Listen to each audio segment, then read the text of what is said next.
So ayan guys, na magpa-fry tayo ng paa ng manok.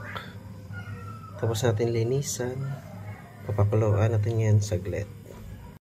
So ayan guys, na ito pagipa latan ang liog o ang tiiyang badi. Ayun mga badiyo, mekos-mekos na minsan. After then pakuluan, paghuman sa paglata, nagbuot og timpla, harina, itlog, paminta, asin. Yan.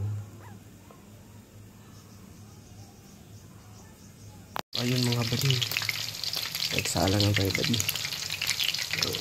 Fried fish badiyo. Ito yung panatin badiyo. Finished product badiyo. Ayun guys, no? Oh my god.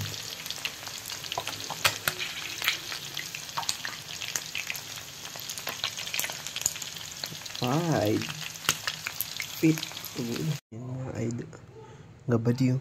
Ano mga badi, ito mga badi.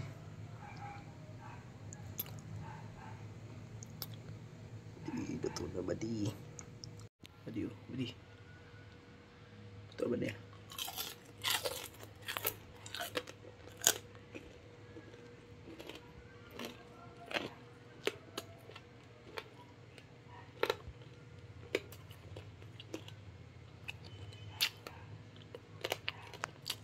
Crispy badi.